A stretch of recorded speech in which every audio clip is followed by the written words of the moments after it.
झारखंड मुक्ति मोर्चा ने अब केंद्र से आर पार की लड़ाई की ठान ली है। झारखंड सरकार के गठबंधन में शामिल मुख्य राजनीतिक दल झारखंड मुक्ति मोर्चा ने अब केंद्र सरकार को सीधा अल्टीमेटम दे दिया है। पार्टी ने कहा है कि 16 जनवरी 2026 से पाकुड़ और साहिबगंज से सभी प्रकार की खनन सामग्री और माल ढुलाई रोक दी जाएगी। जेएमएम के प्रवक्ता पंकज मिश्रा ने मीडिया के सामने यह अल्टीमेटम दिया। साथ ही उन्होंने भाजपा और राजमहल के पूर्व विधायक अनंत ओझा पर कई गंभीर आरोप लगाए और रेलवे को चेतावनी भी दी। पंकज मिश्रा ने कहा कि साहिबगंज के विकास के लिए उनकी लड़ाई लगातार जारी रहेगी और कोई उन्हें रोक नहीं सकता।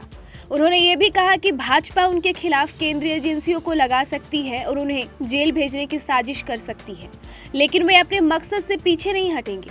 पंकज मिश्रा ने राजमहल के पूर्व विधायक अनंत ओझा पर आरोप लगाया है कि 2014 से लगातार 10 साल तक विधायक रहने के बावजूद उन्होंने कोई ठोस काम नहीं किया।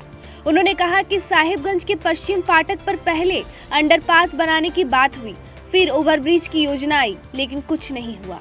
अब जब सारी प्रक्रिया पूरी कर टेंडर तक पहुंचा दिया गया है, तब पूर्व विधायक ने झारखंड एजी और रेल मंत्रालय को पत्र लिखकर पटेल चौक से पुल नहीं बनाने की मांग कर रहे हैं।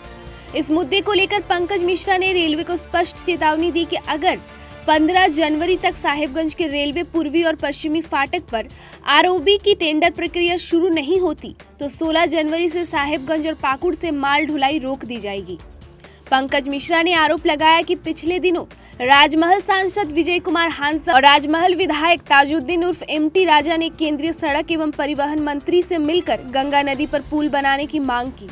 इसके बावजूद कुछ लोग सोशल मीडिया पर लिख रहे हैं कि जब तक उनका विधायक नहीं बनेगा तब तक गंगा पुल नहीं बनेगा।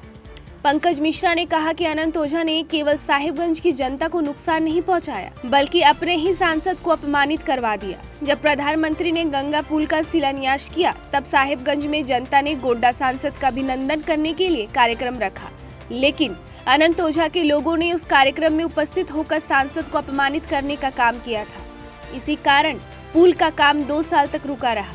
उन्होंने कहा कि ये केवल गंगा पुल तक सीमित नहीं है, बल्कि साहिबगंज के विकास के कई अन्य मुद्दों पर भी पूर्व विधायक ने बाधा डाली। उन्होंने लोगों से अपील की है कि वे जागरूक रहे और विकास के लिए आवाज उठाए।